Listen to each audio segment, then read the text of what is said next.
Question: does the NBA have too much offense? We're definitely seeing our fair share of buckets this season, but does it ever feel like a little much? Seeing daily game scores that could honestly be replaced with all-star game scores 10 years ago? The Indiana Pacers this season have the highest offensive rating of all time at a staggering 122.6. The next highest team after that is the Milwaukee Bucks, also from this season. And then the 2024 Celtics, 2024 76ers, 2024 Hawks, and then the 2024 Thunder. As a matter of fact, of the top 21 offenses of all time, according to offensive ratings, 12 of them are from this season, and 21 of them are from 2021 or current. Mind you, these are all-time rankings, not just rankings from the last few years. In the entirety of the 2023 and 2024 NBA season, I want you to guess how many games we've seen where a team has scored 120 points or more.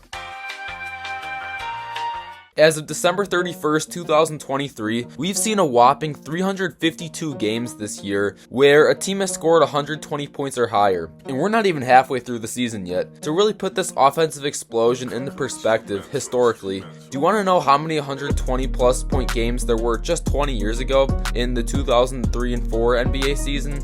Only 49 total games where this point total was reached or exceeded. If the NBA in 2024 continues at its current pace of putting up high-scoring games, well, we'll see a total of 902 total games that reach or exceed 120 points. That means we're on track to see 18 times the amount of 120 plus point games in the 2023 and 24 season than we did just 20 years ago. And it gets even better. What about we look at the total amount of games to reach or surpass 130 points? Well, in 2024, that number would be 117. But in 2004, we only ever saw this high scoring performance happen 6 times. This means we're going to see exactly 300 games this year where teams score 130 or more. That means seeing a game where a team has 130 points or more is 50 times more likely to happen in 2024 than 2004. And if you thought that was insane, the amount of games ending in a score of 140 or higher for one team in 2024 is 32 total games. This never happened in 2004.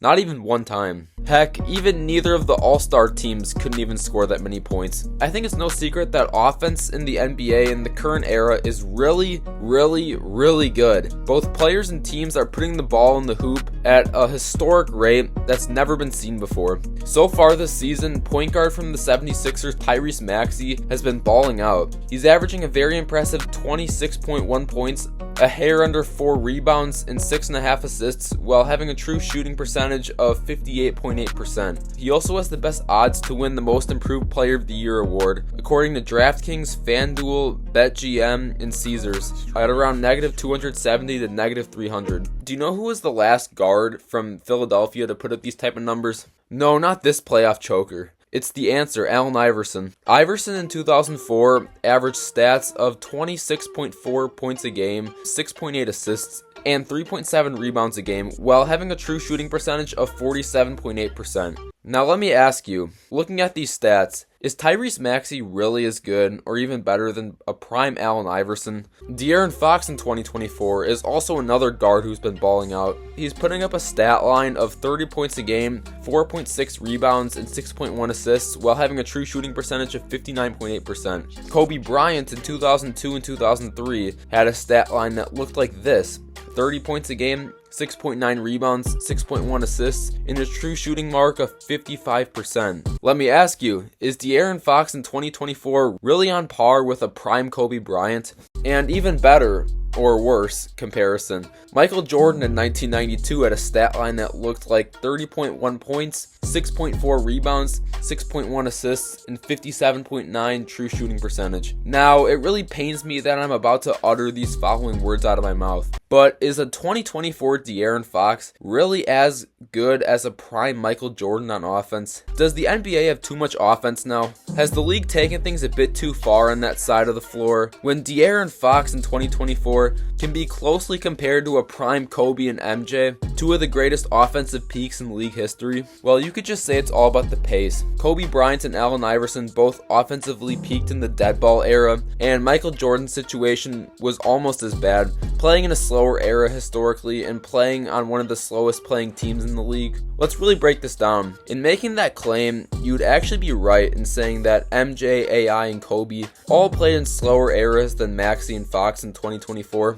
These players all played with possession counts around the low to mid 90s, historically below average. However, despite people talking about how fast-paced the current era of basketball is, well, they'd actually be completely wrong. The pacing in 2024 is actually very average at 99.4. So was a couple of extra possessions a game really what's making up for this significant boost in scoring in the last few seasons? Or is there more to this equation?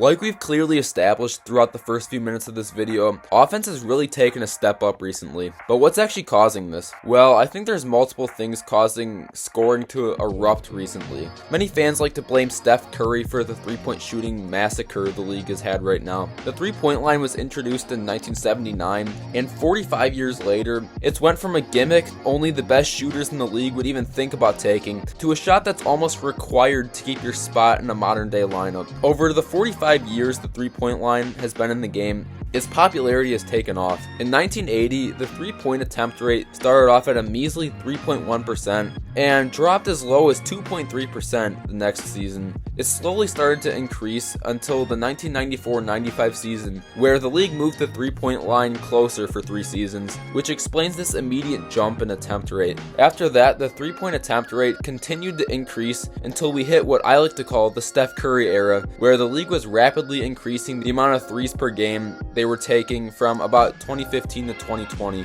And I think we're starting to hit a ceiling for three-point attempts. I think we're all aware that more threes is definitely a part of the reason, but have we actually gotten better at shooting threes, or have we just resorted to shooting a ton of them? In the 1980s, the NBA was shooting around 25 to 30% from three.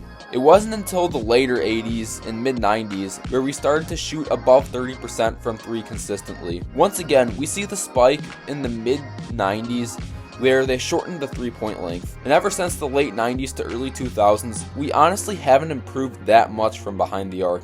What about just normal field goal percentage though? Does that have anything to do with the offensive eruption today? In the 80s, we were shooting around 47 to 49% consistently. That number started to dip around the later 90s and especially the early 2000s dead ball era, where teams only shot around 44 to 45% from the field. We raised that number up to about 47% recently, so I guess there could be some correlation here. Another thing that people like to blame for the amount of offense we're seeing today is the ticky-tacky foul calls leading to more free throws. But are we really shooting more free throws? During the 80s, we saw the league average free throw count per game from around 27 to 30. That number really started to dip in the dead ball era around 23 to 25 free throws a game, and it's continued on a downward spiral, hovering around the 21 to 23 range in the last decade. But do you know what's something on offense we've consistently been getting better at? Not turning the ball over. From 1980 until recent, it's been a pretty straight decrease from the amount of turnovers we're seeing. We've been consistently chopping off the fat from our offenses. So what's really the cause here? Well, I think it's a combination of things. The amount of three-pointers we're taking in the modern day is definitely driving offense up. Let's just be honest, NBA players in 2024 are just flat out better than NBA players in 2024 or 1994 or any other time. The average NBA player today is so much more capable on offense than his older peers ever were. An average NBA player today is almost required to have a knockdown jump shot, have a bag, or at least a few go-to moves he can use to get a bucket with consistency. Is expected to be pretty good at finishing around the rim, and is expected to be a pretty good free throw shooter. Back as recent as 10 years ago, you could be a starter or even a star in the league without really having an offensive game. Tony Allen managed to have a 14-year NBA career while not even having an offensive game at all. The guy averaged double-figure points one season of his career and was making a living in the NBA due to his lockdown defense. Andre Roberson somehow managed to sneak his way into the starting lineup with the Kevin Durant and Russell Westbrook OKC Thunder, despite being the biggest joke on offense. Ben Wallace managed to be a superstar, a Hall of Famer, a 4-time All-Star, and a 5-time All-NBA select, while never averaging 10 points or more during his 16-year career. Dennis Rodman was either starting or the 6th man for 5 championship squads, while only averaging double-figure points once. It's players like these that we'll never see return to the league. Well, at least not in the way we saw them. NBA players today are required to have some sort of offensive game. NBA players today are just more offensively skilled. It's not a knock to the older generations, it's just the evolution of the sport. Naturally, as more and more people play and perfect the sport, people are just going to get better over time. And because the league has been drove into a three-point shootout combined with the increased skill, players are going to score a lot more on average. The other reason besides players just being really good, and I'm sure you saw this one coming, is officiating. I'll show you guys a couple examples of how refs dictate offense in games. This is going to be a very brief example of how travels, carries, and illegal screens are abused in the modern game. This example of Michael Jordan is what a gather step is actually supposed to look like. He gathers the ball in a 0 step and takes 2 more steps after that. Nowadays, NBA players have bent the rules of traveling and carrying so much. Mind you, none of these travels shown were actually called. Another aspect that's gotten carried away with recently is illegal screens. Back in the earlier days of basketball, this was called an offensive foul on the screener, and so was this. Nowadays, players are getting away with blatant illegal screens. If you're interested more in this topic, Thinking Basketball about a year ago or so made a really good video about this topic, which I'll have linked in the description. It's no secret that officiating in 2024 is very friendly towards the offense. What was called good defense and an offensive foul 50, 30, 20, even 10 years ago is now called a defensive foul. Defenses haven't gotten any worse in 2024 compared to previous eras. Offense has just gotten so good recently, and playing defense has become so hard because of officiating styles. I mean, you can't even breathe on a guy the wrong way today without it being a foul. Good offense is almost always going to beat good defense, but what if you can't even play good defense without being punished for it? Well, that explains why we're seeing 18 times the amount of 120 plus point scores, and why we're able to compare De'Aaron Fox's offensive stats to a prime Michael Jordan. So with all that being said, how do we solve this? Or do we even need to solve this? I mean, don't get me wrong, I'm all for seeing my favorite team and players get buckets, but is there a point where there's just too many buckets in the NBA? The corner three-point shot has quickly become one of the most broken aspects of the game. Teams like the Boston Celtics, Milwaukee Bucks, Philadelphia 76ers, and OKC Thunder are all abusing the corner three. All 4 of these teams are shooting at least 44% from the corner three. And is it any coincidence that they're some of the best teams in the league right now? I know many of you guys are briefly aware of how advantageous the corner three-pointer can be, but let's really get deep into this giant math problem. Shot value is defined as the estimated value a team gets when a player shoots a specific shot. For example, if a team is shooting 50% from 2 and 33.3% from 3, both 2s and 3s would have the exact same shot value of 1 point per shot. It's as simple as multiplying efficiency by the number of points possible of the shot. In an ideal scenario for the NBA, both 2s and 3s have the same shot value, creating a balanced game where both shots are viable offensive strategies to win games. The current league average for corner three-pointers is 39.5%. So doing a quick calculation, the average shot value for a corner three-pointer in the NBA is a whopping 1.19. Some of the best teams in the league who love these corner threes are getting a ridiculous amount of reward for a little amount of risk. Did you know that every single time the Brooklyn Nets shoot a corner three, they're scoring 1.404 points? The Brooklyn Nets on average shoot about 93.1 shots a game. Hypothetically, if the Nets could get a decent enough look from the corner every single shot, they would have an average of exactly 130 points a game. And it's not just the Nets. There are 7 teams in the league right now that have a shot value from corner 3 of over 1.3, 12 teams that have a shot value of over 1.2, and 28 of the 30 teams in the league have a shot value over 1 from the corner 3. Are corner 3s really this broken though? I mean, they're good, but is it really this big of an issue? How about we compare corner 3's average shot value to the shot value of 2-pointers? As you can see, the corner 3 easily has more value per shot, with the average value of a corner 3 being 0.11 points higher than the value of 2-pointers. There's only 6 of the league's 30 teams that have a higher 2-point shot value than corner 3 shot value. Those teams being the Cavs, Mavericks, Lakers, Grizzlies, Magic, and Spurs. The rest of the league prefers the corner 3, and most of them by a healthy margin.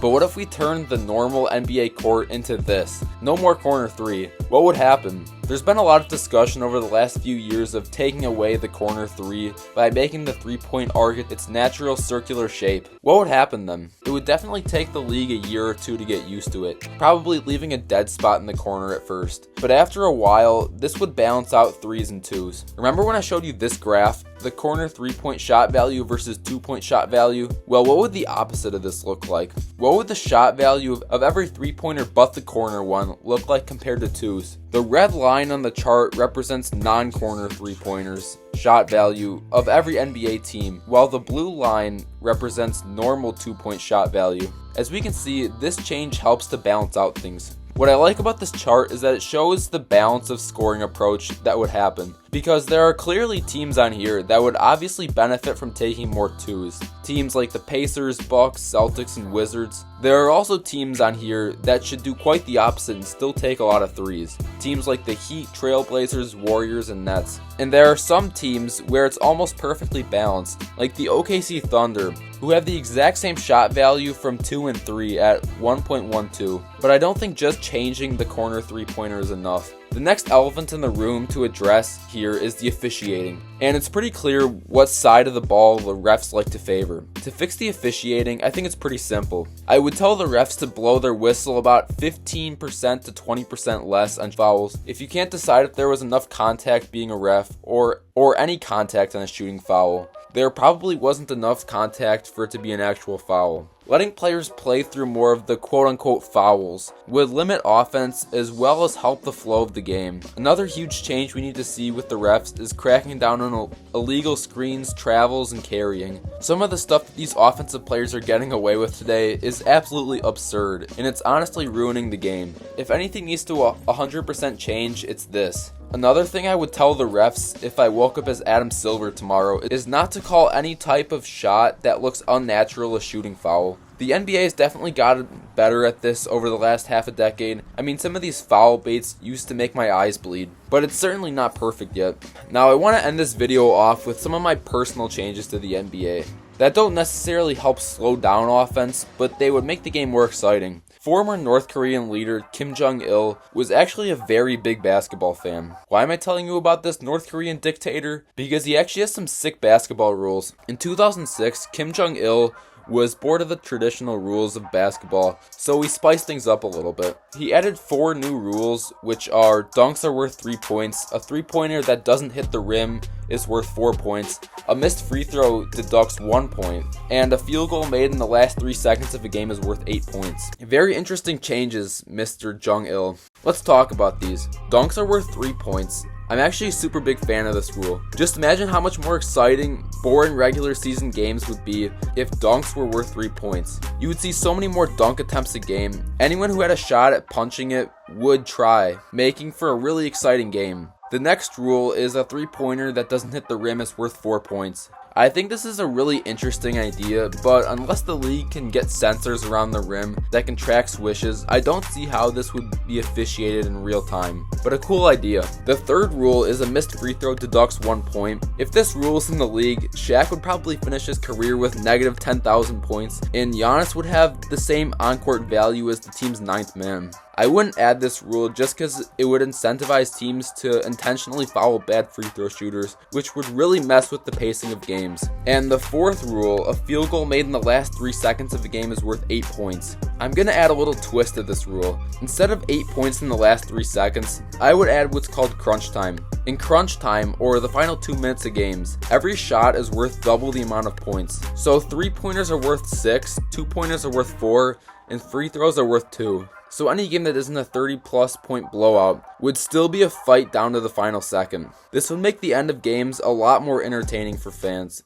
So let's recap here. In my NBA, that does its best to balance off offense with defense while adding in other changes to spice up the game. The 3-point arc has its natural shape, getting rid of the corner 3. 15 to 20% of fouls the refs let players play through. There's stricter officiating towards illegal screens, carries, travels, and unnatural shooting movements. Dunks are worth 3 points, and shots are worth double in the last 2 minutes. Let me know if my changes would help the NBA or if I'm just crazy.